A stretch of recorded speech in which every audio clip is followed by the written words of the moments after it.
Hello po sa inyong lahat mga ka-crypto. Ako po si Pinoy Crypto Trader at sa video na ito ay ating pong pag-uusapan ang ibinahagi rito ng isang crypto analyst na isa daw pong potentially or posibleng pinakamalaking airdrop para sa taong ito na 2024. At ayan, bago po tayo magpatuloy ay nais ko lamang po munang bigyang linaw ang aking disclaimer kung saan ang nilalaman po ng video na ito ay hindi po ito isang financial advice. For education and information purposes lamang po ang layunin nito. Maliban po dito ay nais ko na rin pong magbigay babala na wala pong kahit anumang group chat ang Pinoy Crypto Trader.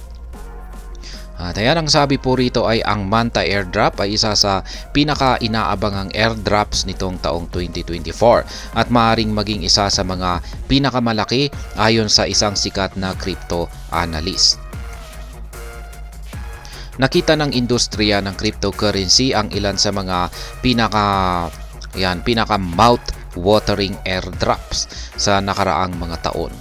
Yan po ang Uniswap, LuxRare, Arbitrum, Flare Network, Byte Network at kamakailan lang ang Jito or Hito.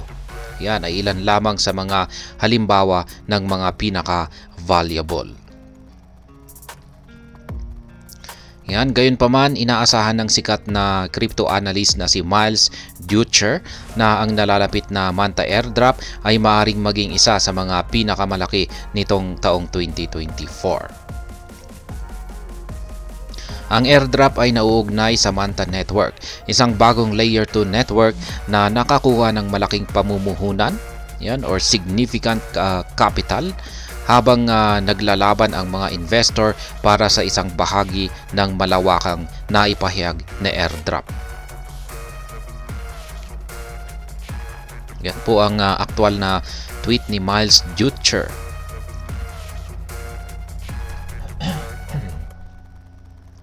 Manta Network airdrop qualification enters final stage. Ngayon ang pagkakakwalipika sa Manta Network at airdrop ay pumasok na raw po ito sa kanyang huling yugto. Ang Manta Network ay nagpuposisyon bilang isang modular blockchain sa Ethereum. Ang bagong inilunsad na Manta Pacific Mainnet ay isang ZK or Zero Knowledge Application Layer 2 na nagbibigay daan sa mga developer na bumuo ng mga high-performance applications na may mababang bayad at near-instant settlements.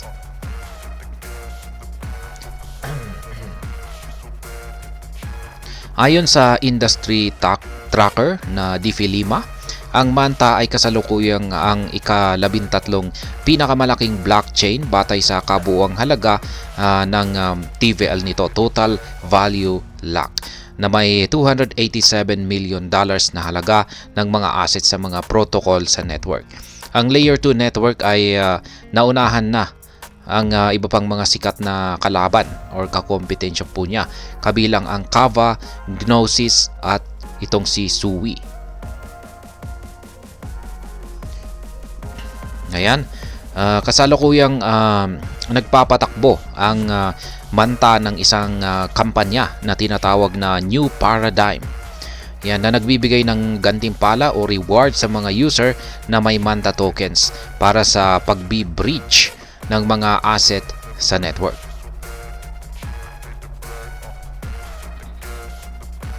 Yan, upang ma-qualify para sa Manta token airdrop, kailangan ng mga user na i-breach ang mga asset mula sa Ethereum patungo sa bagong Layer 2. Ang pakikipag-ugnayan sa mga DeFi protocol at NFTs sa network ay nagre-resulta rin sa higit pang mga reward.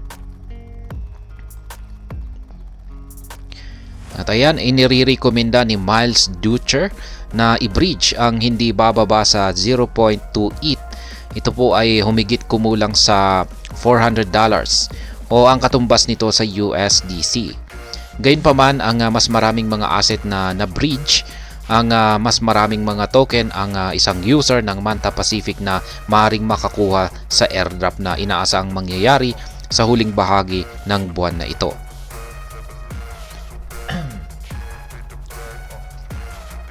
Samantala, Ang isang inaabangang airdrop na nakatakda sa huling bahagi ng buwang ito ay kasama ang nangungunang protocol na batay sa Solana at ang Jupiter.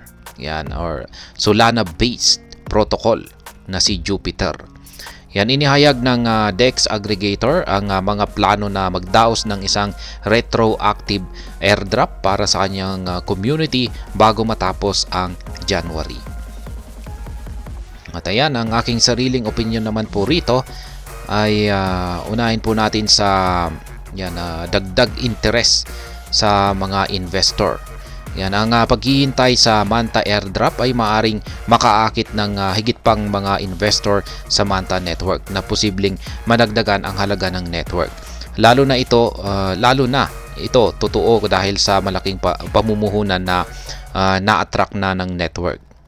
Yan, ang pagdating naman po sa paggamit ng network upang ma-qualify para sa Manta token airdrop, kailangan ng mga user na i-bridge ang kanilang mga asset mula sa Ethereum patungo sa bagong layer 2. Ito ay maaaring humantong sa dagdag na paggamit ng Manta network or Manta network na lalo pang nagpapalakas sa kanyang value.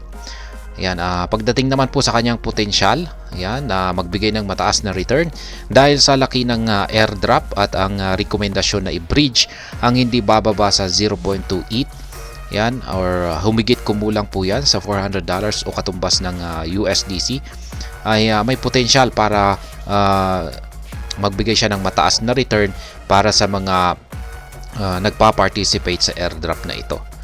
At ayan, pagdating naman po sa kompetisyon, kompetisyon sa ibang mga network, ang Manta airdrop ay maaring malagay sa presyon sa iba pang mga network tulad ng mga nangungunang protocol na Solana based, ang Jupiter na nagplano na rin ng isang retroactive airdrop. Ito ay maaring humantong sa dagdag na kompetisyon sa market.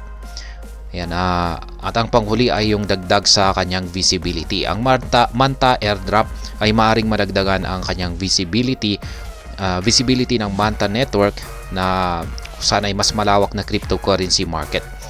Ayan.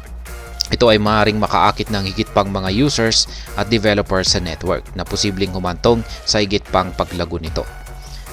At ayan, ang Manta airdrop ay maaaring magkaroon ng malaking epekto sa kanyang market at posibleng humantong po talaga ito sa dagdag na interest at mga investors at ang paglago sa kanyang Manta network. At hanggang dito na lamang po tayo sa video na ito. Sana po ay inyong nagustuhan ang aking paliwanag dito. Kung inyo po itong nagustuhan ay pakiclick lamang po ang like button nito. Para naman po sa mga bago lamang dito, kayo po ay aking inaanyayahan para mag-subscribe. Pakiclick na rin po ang bell icon nito dahil ito po ang siyang magsisilbing notification nito sa mga bago kong videos na akin pong ina-upload sa aking YouTube channel na ito. Marami pong salamat sa panonood, ingat po tayo lagi at God bless po sa ating lahat.